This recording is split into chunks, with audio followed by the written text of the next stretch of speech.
அனைவருக்கும் வணக்கம். இன்றைக்கி நம்ம பார்க்க போகிற பதிவு நடந்து முடிந்த சாட்னா கபடி போட்டியை பற்றி தான். என்னுடைய அனுபவத்தை நான் உங்களோட பகிர்றேன். நிறைய பேர் நிறைய கேள்விகள் கேட்டிருந்தீங்க. அதுக்கான பதிலாகவும் இது அமையும். போட்டி அறிவித்த நாள்லேருந்து ஆர்வமாக இருந்தேன். யார் யார் இந்த போட்டிக்கு தகுதி பெற போகிறாங்க, யாரெல்லாம் போக போகிறாங்கன்றத பார்த்துக்கிட்டே இருந்தேன். கபடி வீராங்கனையாக எனக்கு நிறைய காதல் இருக்குது கபடி மேலே. அந்த வலி எப்படி இருக்கும், ஒவ்வொரு முறையும் தேர்வு ஆகணும் அப்படின்ற ஒரு பதட்டமும் இருக்கும் வீராங்கனையாக. தேர்வு ஆனதுக்கப்புறம் நம்ம எப்படி பெர்ஃபார்ம் பண்ண போகிறோம் அப்படின்ற ஒரு ப்ரெஷரும் இருக்கும். அதுக்கப்புறம் நம்ம நல்லபடியாக அந்த ப்ராக்டிஸ் எல்லாம் முடிச்சுட்டு மேட்ச் ஆடி முடித்து கோப்பை கையில் வாங்குற வரைக்கும் இருக்கக்கூடிய அந்த ப்ரெஷர் அப்படின்றது சாதாரண விஷயம் கிடையாது. அது எல்லாருக்கும் புரியாது. ஒரு போட்டியில் கலந்துக்கிட்டு அதில் இந்த மாதிரி அனுபவங்களை கடந்து வரவங்களுக்கு தான் அது முழுமையாக தெரியும். அந்த வகையில் நான் ஒரு கபடி வீராங்கனையாக தான் நான் இந்த கபடி பதிவுகளை இங்கே உங்களுக்காக பகிர்றேன்.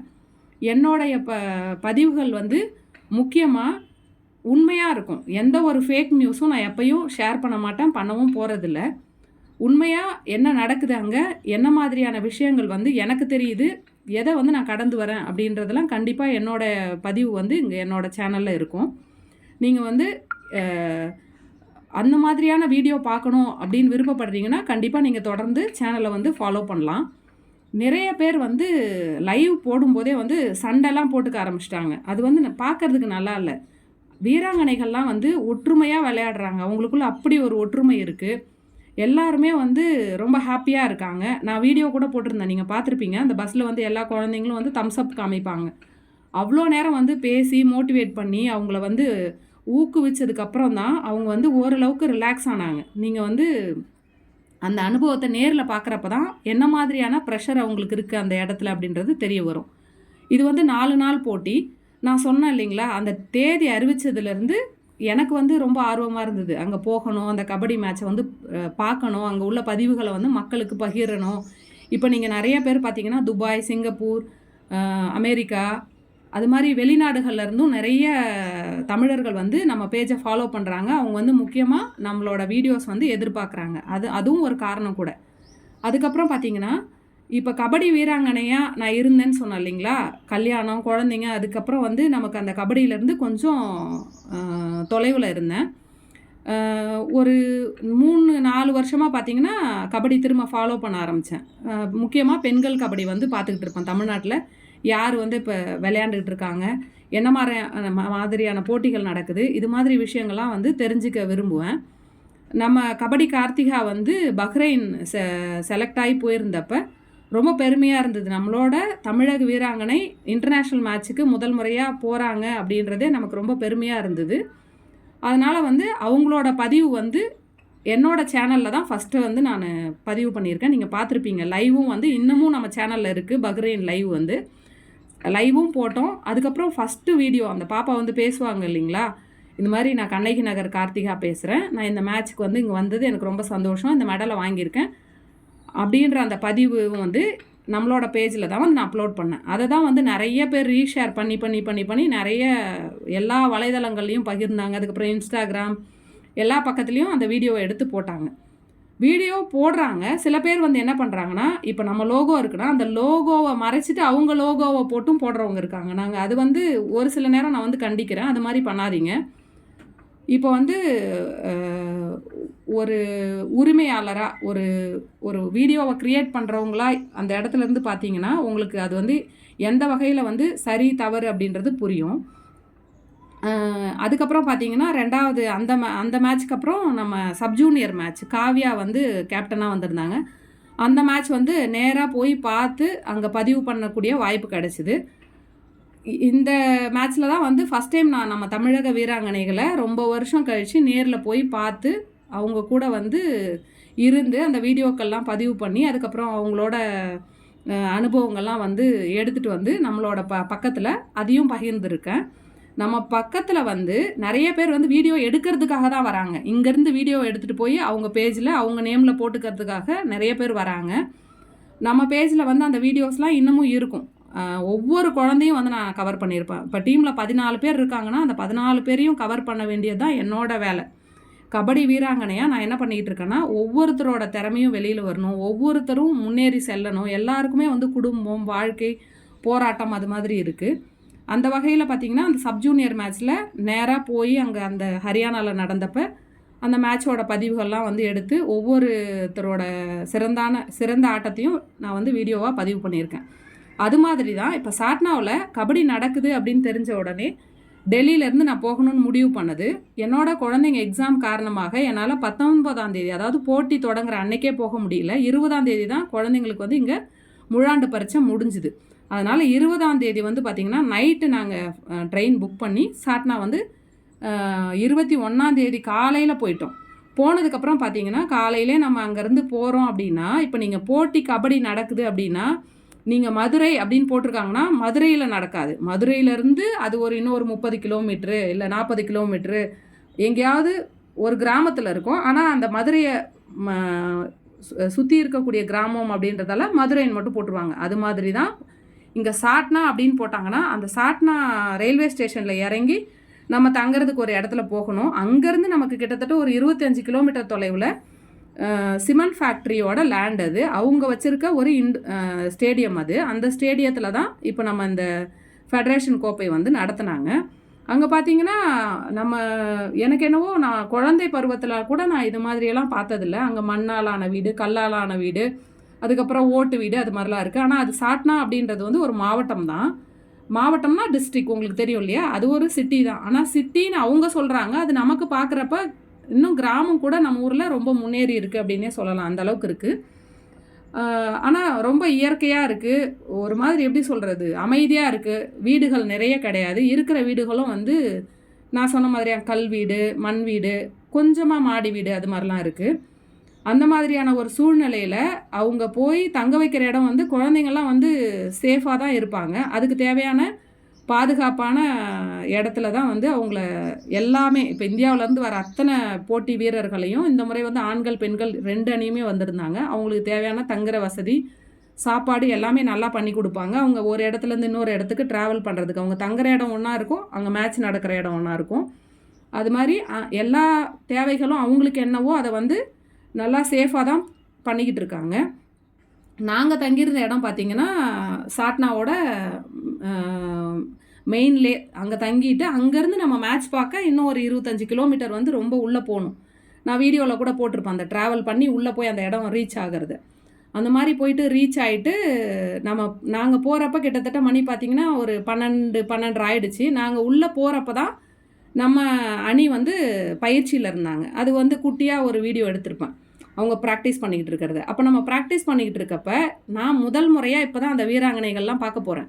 நிறைய பேர் வந்து பழக்கம் கிடையாது. அப்போ நம்ம பார்த்த உடனே நம்மக்கிட்ட எல்லோரும் வந்து பேசிடவும் மாட்டாங்க, நம்மக்கிட்ட வந்து பதிவு இடவும் வரமாட்டாங்க. அதனால் வந்து ஃபஸ்ட் நம்ம அவங்கள பார்க்கணும், பேசணும், நம்ம யாருன்னு அவங்களுக்கு தெரியணும். அதுக்கப்புறம் தான் வந்து நம்மக்கிட்ட வந்து சகஜமாக பழக ஆரம்பிப்பாங்க.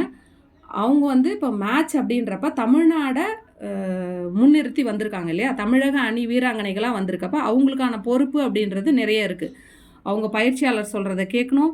அவங்க நம்ம தமிழ்நாடு இன்ஸ்ட்ரக்ஷன் கொடுத்துருப்பாங்க இல்லைங்களா, எப்படி போகணும், எப்படி நடந்துக்கணும், என்ன மாதிரியான முன்னெடுப்புலாம் எடுத்து போட்டியில் வெற்றி பெறணும் அப்படின்ற அந்த ஒரு சிந்தனையோடயே இருப்பாங்க. இந்த முறை அணியில் பார்த்திங்கன்னா நம்ம கார்த்திகா தான் கேப்டனாக இருந்தாங்க. சுஜி வந்திருந்தாங்க, போனா பிகேஆர்லேருந்து, அதுக்கப்புறம் அஜ்மைசா, சக்தி பிரதர்ஸ்லேருந்து சுகன்யா, ஹரிணி, சத்யா, அப்புறம் அபிராமி, பிருந்தா, ரேணு, நாகலக்ஷ்மி, ராஜகுமாரி, ரிஷிகா, ஷாலினி இவங்க எல்லாரும் இந்த மேட்ச்க்கு வந்து வந்திருந்தாங்க. எனக்கு இதில் ஒரு சில பேர் வந்து நான் அவங்களோட வீடியோஸ்லாம் ஃபாலோ பண்ணுறதால தெரியும். நிறைய பேர் வந்து முதல் முறையாக இந்த முறை தான் வந்து நேரில் சந்திக்கக்கூடிய வாய்ப்பு கிடைத்தது. எல்லா குழந்தைங்களுமே அவ்வளோ திறமையோடு இருக்காங்க. இதில் வந்து திறமைன்றது அங்கேருந்து நம்ம ஒரு போட்டிக்கு செலக்ட் ஆகிறதே அது ஒரு பெரிய அச்சீவ்மெண்ட் இல்லையா. நம்ம தமிழக அணிக்காக தேர்வு ஆகுறாங்க அப்படின்றது அது எவ்வளோ பெரிய விஷயம் அப்படின்றது ஒவ்வொருத்தருக்கும் தெரியும். அந்த மாதிரி தேர்வாகி வந்து இங்கே அவங்களோட விளையாட்டை வந்து அந்த களத்தில் காமிக்கிறப்ப அந்த களம் நமக்கு சரியாக அமையணும், அந்த சூழ்நிலை சரியாக அமையணும், அந்த நேரம் சரியாக அமையணும். இவ்வளவும் ஒன்று கூடி வரப்போ தான் அவங்களால அந்த ஆட்டத்தை வந்து முழுமையாக வெளிப்படுத்த முடியுது. அது வந்து நபருக்கு நபர் வந்து வேறுபடலாம். அவங்களுக்கு வந்து சின்ன சின்ன காயங்கள் இருக்கலாம், இல்லை அவங்களுக்கு அன்னைக்கு உடல்நிலை எப்படி இருக்குது அப்படின்றதும் ஒரு முக்கிய காரணமாக அமையுது. அவங்க வந்து அங்கே அந்த ஊரில் அன்னைக்கு நாங்கள் போகிற அன்னைக்கு பார்த்தீங்கன்னா பயங்கர வெயில். நீங்கள் கூட பார்த்துருப்பீங்க. நான் வெயிலில் உட்காந்து தான் அந்த வீடியோவே வந்து பதிவு பண்ணேன். ஏன்னா நம்ம அந்த கூடாரம் போட்டிருக்காங்க. அந்த கூடாரத்துக்குள்ளே வந்தோம்னா ரொம்ப இருட்டாக இருக்குது, நீங்கள் கிளியராக தெரியல அப்படின்னு சொன்னீங்க.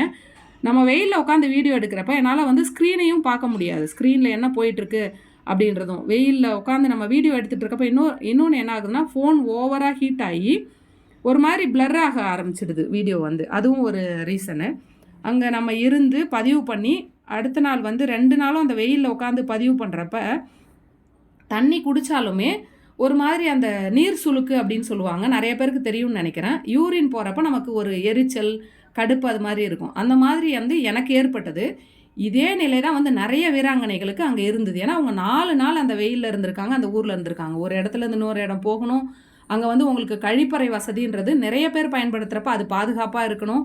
இது மாதிரி நிறைய காரணங்கள் இருக்குது. ஒவ்வொருத்தரும் வந்து எப்படி வந்து இதெல்லாம் கோ த்ரூ பண்ணுறாங்க அப்படின்றத நீங்கள் புரிஞ்சுக்கணும் அப்படின்றதுக்காக தான் நான் இதை ஷேர் பண்ணுறேன். மேட்ச் பார்க்க போயிருக்கோம். நம்ம வந்து எல்லா வசதிகளோடு போகிறப்பவே நமக்கு இவ்வளோ சிரமங்கள் இருக்கிறப்ப, ஒரு வீராங்கனையாக அவங்க விளையாட வரப்போ அவங்க எவ்வளோ டிஃபிகல்ட்டிஸை ஃபேஸ் பண்ணி தான் அந்த மேட்சை வந்து கடந்து வராங்க. அதுக்கப்புறம் பார்த்திங்கன்னா, அந்த முதல் நாள் நான் சொன்னேன் இல்லைங்களா, அந்த பேட்டி வந்து எடுக்க முடியல.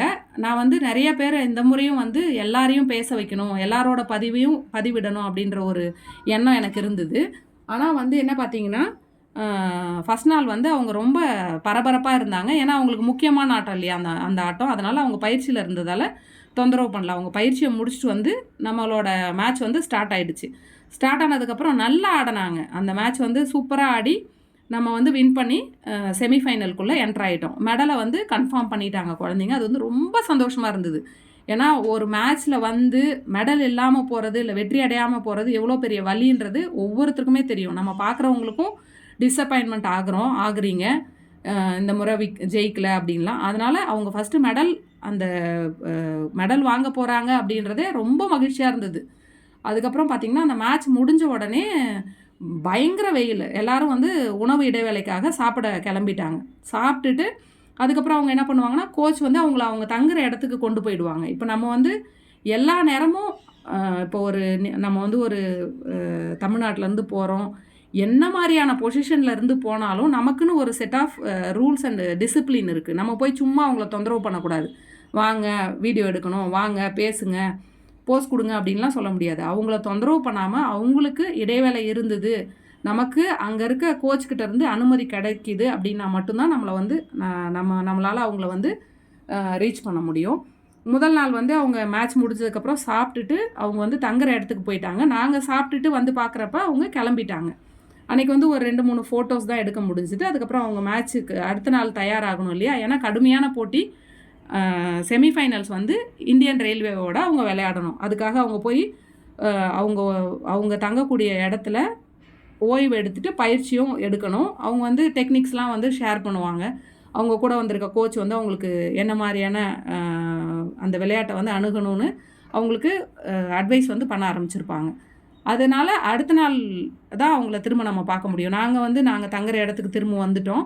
அடுத்த நாள் காலையில் பார்த்திங்கன்னா, இவங்க 11 மணிக்கு வந்து போட்டி ஆரம்பிக்கும் அப்படின்னு சொல்லியிருந்தாங்க. செமிஃபைனல் நம்ம தமிழ்நாடுக்கும் இந்தியன் ரயில்வேக்கும்.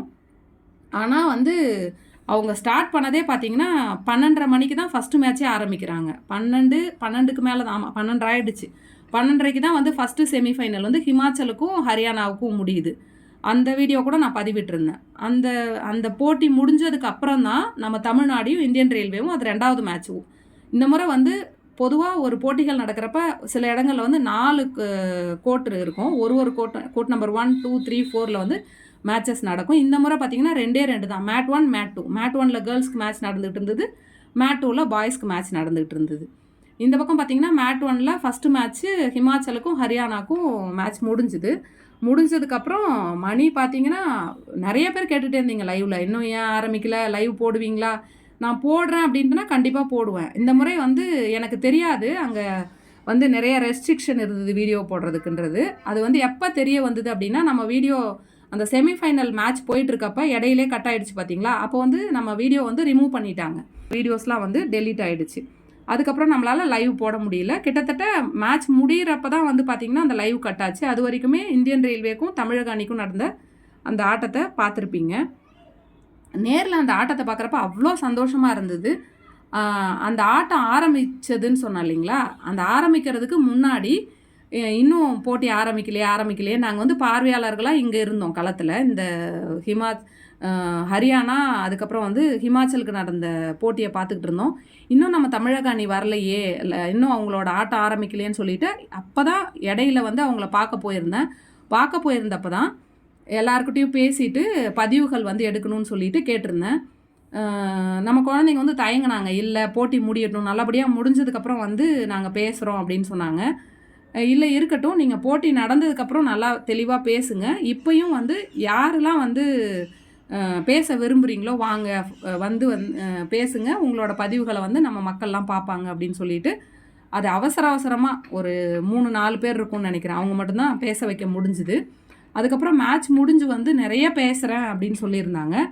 அதுக்கப்புறம் என்னாச்சுன்னா மணி ஒரு கிட்டத்தட்ட அந்த லைவ் போடுறப்ப லேட் ஆகிடுச்சு, ஏன்னா மேட்ச்சே ரொம்ப லேட்டாக ஆரம்பிச்சிது. அதுக்கப்புறம் மேட்ச்சுக்கு வந்தாங்க. மேட்ச் முடிஞ்சதுக்கப்புறம் எல்லாருக்குமே வந்து ரொம்ப டிஸப்பாயின்மெண்ட் ஆகிட்டாங்க. அவங்களாம் வந்து வீராங்கனைகள்லாம் நாங்கள் எவ்வளோ ஆறுதல் கூறணும், வேணாம் விட்டுருங்க, மேட்ச் முடிஞ்சிடுச்சு இல்லையா, வெற்றியோ தோல்வியோ முடிஞ்சதுக்கப்புறம் நம்ம வந்து ரொம்ப ஹாப்பியாக இருக்கணும். போட்டி நடக்கிறதுக்கு முன்னாடியும் அவங்கள நல்லா ஊக்கப்படுத்தி அதுக்கப்புறம் வந்து எனர்ஜி ரொம்ப இருக்கணும், நல்லா விளையாடணும். நீங்கள் நிறைய பேர் மெசேஜஸ் போட்டிருந்தீங்க, அவங்கள வெயிலில் வந்து பயிற்சி எடுக்க வேணான்னு சொல்லுங்கள், கடுமையான வெயிலில் பயிற்சி எடுக்கிறாங்கன்னு. அதை வந்து அடுத்த நாள் சொல்கிறப்ப அவங்க வந்து ரொம்ப நேரம் வெயிலுக்கு போகல, ஏன்னா அங்கே பயிற்சி பண்ணணுன்னா வெயிலில் தான் கீழே வந்து இறங்கி பயிற்சி எடுத்தாகணும். அதுக்கப்புறம் பார்த்திங்கன்னா அந்த மேட்சஸ்க்கு வந்தாங்க. மேட்ச் முடிஞ்சதுக்கப்புறம் பார்த்திங்கன்னா அவங்க மனநிலை வந்து வேறு மாதிரி இருக்குது. அப்போ போய் நம்ம அவங்கள தொந்தரவு பண்ண முடியாது இல்லையா, வாங்க பேசுங்க, உங்களோட பதிவை வந்து எங்களோட பகிருங்க அப்படின்னு. அவங்க காலையில் சாப்பிட்டுட்டு வந்து மேட்ச்சுக்காக வெயிட் பண்ணிகிட்டு இருக்காங்க. லஞ்சு சாப்பிடாமே தான் அந்த மேட்ச்சை விளையாண்டு முடிக்கிறாங்க. ஏன்னா லஞ்சுக்கு போனால் இங்கே அதுக்குள்ளே மேட்ச்சுக்கு கூப்பிட்ருவாங்க. லஞ்சுக்கு போகாமல் அவங்க அந்த மேட்ச்சை விளையாண்டு முடிச்சுட்டு தான் அதுக்கப்புறம் சாப்பிடவே போனாங்க. மணி 3 ஆகிடுச்சு அவங்க மதிய உணவு சாப்பிட்றதுக்கு. சாப்பிட்டுட்டு அவங்க அதுக்கப்புறம் ரெஸ்ட் எடுக்க ஆரம்பிச்சிட்டாங்க. அப்போ போய் நம்ம ஒரு என்ன சொல்கிறது, சைக்காலஜிக்கலாக வந்து நிறைய பேருக்கு அது புரியும். ஒருத்தவங்க வந்து என்ன மாதிரி மனநிலையில் இருக்காங்க, அவங்கள வந்து எப்படி வந்து அணுகணும் அப்படின்ற ஒரு முறையும் இருக்குது நமக்கு. அதனால் வந்து நிறைய பேர் புரிஞ்சுப்பீங்கன்னு நினைக்கிறேன்.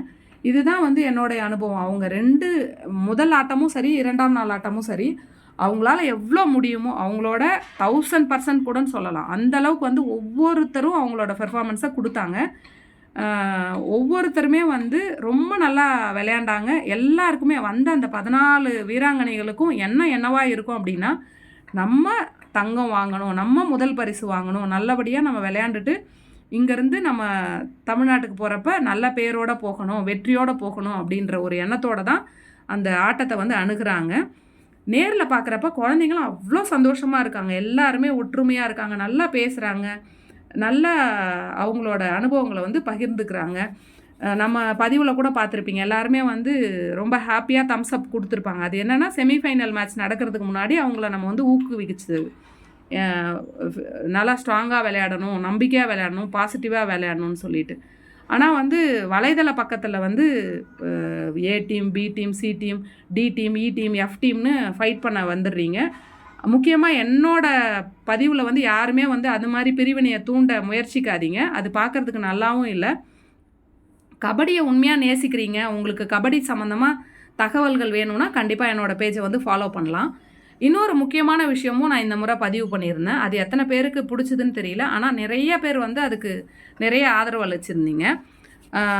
கருணாகரன் ராணிப்பேட்டையிலேருந்து கபடியை பார்க்கணும், நம்ம கபடிக்கு வந்து சப்போர்ட் பண்ணணும்னு அவர் ஆல் ஓவர் இந்தியாவில் எங்கே மேட்ச் நடந்தாலும் வந்து மேட்ச் பார்க்க கிளம்பிடுவாராம். நம்ம தமிழ்நாட்டிலேருந்து ட்ரெயின் புக் பண்ணி எங்கே மேட்ச் நடக்குதோ அங்கே போய் அந்த மேட்செல்லாம் நேரில் பார்த்துட்டு திரும்ப வீட்டுக்கு போகிறாரு. இந்த முறை தான் நான் அவரை முதல் முறை பார்த்தேன். அவர் என்னை பார்த்ததுக்கப்புறம் நீங்கள் தமிழ்நாடாமா, பார்க்குறதுக்கு தமிழ்நாடு மாதிரி இருக்கீங்கன்னு என்கிட்ட வந்து பேசினார். ஆமாங்க ஐயா, நீங்கள் அப்படின்னு கேட்டதுக்கு இது மாதிரி நான் தமிழ்நாட்டிலேருந்து இந்த போட்டியை பார்க்குறதுக்காக வந்திருக்கேன் அப்படின்னு சொன்னார். எனக்கு கேட்டவுடனே அவ்வளோ அதிர்ச்சியாக இருந்தது. ஏன்னா நம்ம ஒரு இடத்துக்கு போகணும், அந்த மேட்ச் நடக்கிற இடத்துக்கு அப்படின்னா அது சாதாரண விஷயம் கிடையாது. ட்ரெயின் புக் பண்ணணும், செலவை தாண்டி நம்ம மனநிலை வந்து எப்படி இருக்குது, நம்மளோட உடல்நிலை எப்படி இருக்குது, இதெல்லாம் ஒத்து போனால் தான் நம்மளால் அந்த இடத்த வந்து ரீச்சே பண்ண முடியும். அவர் வயதை பொருட்படுத்தாமல் அவரோட நண்பர்கள், இன்னும் அவர் வயதில் தான் எல்லாருமே இருந்தாங்க, அவங்களும் வந்து இந்த மேட்ச்சை பார்க்குறதுக்காக அங்கே வந்திருந்தாங்க. அவரை பார்த்தது எனக்கு அவ்வளோ சந்தோஷமாக இருந்தது. எப்பா இவர் தான் உண்மையான கபடி காதலன் அப்படின்னு சொல்லிட்டு அதனால தான் அவரை வந்து ஒரு பதிவாக எடுத்து நம்ம போட்டிருந்தோம். இப்போ நம்ம கிரிக்கெட்லாம் பார்த்துருப்பீங்க, டோனி ஃபேன், சச்சின் ஃபேனுன்னு சொல்லிட்டு மேலே பெயிண்ட்லாம் அடிச்சுட்டு ஒவ்வொரு மேட்ச்சுக்கும் வர்றது, அவங்கள வந்து உற்சாகப்படுத்துறது அப்படின்றது வந்து பெருசாக பேசப்படுது. ஆனால் கபடியில் யாரையுமே வந்து எனக்கு தெரிஞ்சு இது வரைக்கும் தமிழ்நாட்டிலையோ இல்லை மற்ற அணி இந்தியா ஃபுல்லாக சொல்கிறேன், யாரும் கபடிக்கு இப்படி ஒரு ஃபேன்ஸ் இருக்காங்க, அவங்க வந்து இந்த மாதிரியான ஊக்கத்தெல்லாம் கொடுக்குறாங்க, இவ்வளோ தூரம் எஃபர்ட் போட்டு வராங்க அப்படின்றத இது வரைக்கும் யாரும் மென்ஷன் பண்ணல. எனக்கு வந்து அந்த பதிவை வந்து உங்களோட பகிர்ந்தது ரொம்ப மகிழ்ச்சியாக இருந்தது. முக்கியமாக அந்த ஐயாவுக்கு, அவருக்கு வந்து அவ்வளோ சந்தோஷம் நான் வந்து அந்த பதிவை நம்மளோட பக்கத்தில் பகிர்ந்தது. அதுக்கப்புறம் பார்த்தீங்கன்னா 2வது நாள் அந்த மேட்ச் முடிய போது நாங்கள் 4 மணிக்கே ட்ரெயின் புக் பண்ணியிருந்தோம். ஆனால் வந்துட்டோம். நம்ம குழந்தைங்க மெடல் வாங்குறதும் பார்த்துட்டு போகணும்னு திரும்ப அதை 9 மணிக்கு ட்ரெயினை மாற்றிருந்தோம் டெல்லிக்கு போகிறதுக்கு வீட்டுக்கு திரும்ப. அதுக்கப்புறம் ஈவினிங் வந்து மெடல் ஃபங்க்ஷன் வரைக்கும் இருந்தோம். பார்த்துட்டு அதுக்கப்புறம் மெடல் வாங்கினதுக்கப்புறம் குழந்தைங்களோட ஃபோட்டோலாம் எடுத்துகிட்டு அவங்களுக்குலாம் ஆல் தி பெஸ்ட் சொல்லிவிட்டு பத்திரமா போயிட்டு வாங்க அப்படின்னு அவங்க எல்லாருக்கிட்டையும் பாய் பாய் சொல்லிவிட்டு நாங்கள் திரும்ப ட்ரெயினுக்கு வந்துட்டோம். ஞாயிற்றுக்கிழமை நைட்டு நீங்கள் பார்த்தீங்கன்னா நாங்கள் ஒரு 9 மணிக்கு கிளம்பிட்டோம். அவங்களுக்கு அந்த 2 மணிக்கு நைட்டு, ஞாயிற்றுக்கிழமை முடிஞ்சு திங்கக்கிழமை ஆரம்பிக்கும் இல்லைங்களா, ராத்திரி 2 மணிக்கு அவங்களுக்கு சாட்னாலேருந்து ட்ரெயின் இருந்தது. அவங்க தமிழ்நாடு கிளம்பிட்டாங்க. நேற்று வீட்டுக்கு வந்ததுக்கப்புறம் நம்ம அடுத்தது குடும்பத்தில் உங்களுக்கே தெரியும் வேலைகள் எவ்வளோ இருக்கும். நம்ம குழந்தைங்களுக்கு உணவு தயாரிக்கணும், வீட்டை பார்க்கணும், வீடியோவும் எடிட் பண்ணணும். நிறைய பேர் வந்து கேட்டுக்கிட்டே இருந்தீங்க, வீடியோஸ் போடுங்க மேடம், சீக்கிரம் போடுங்க மேடம் சொல்லிட்டு. என்னால் எவ்வளோ முடிஞ்சுதோ எடுத்த பதிவுகளை கொஞ்சம் கொஞ்சமாக நான் வந்து பகிர்ந்துக்கிட்டு இருக்கேன். இன்னும் நிறைய பதிவுகள் இருக்குது. என்னால் முடிகிறப்பெல்லாம் நான் வந்து எடிட் பண்ணி அந்த பகிர்வுகளை வந்து உங்களோட பகிர்றேன். ரொம்ப முக்கியமான விஷயம் என்ன சொல்லணும் அப்படின்னா, கபடி பார்க்குறவங்களும் சரி, அதை வந்து ஃபாலோ பண்ணுறவங்களும் தமிழ்நாட்டில் இப்போ ரொம்ப பெருகியிருக்காங்க அப்படின்னு சொல்லலாம். முக்கியமாக பெண்கள் கபடிக்கு அவ்வளோ ஊக்கம் கொடுக்குறீங்க, பார்க்குறதுக்கே சந்தோஷமாக இருக்குது. நான் கபடி விளையாடுறப்ப நான் தமிழ்நாடு அணிக்காக விளையாண்டுருக்கேன். இந்த அளவுக்கு சப்போர்ட்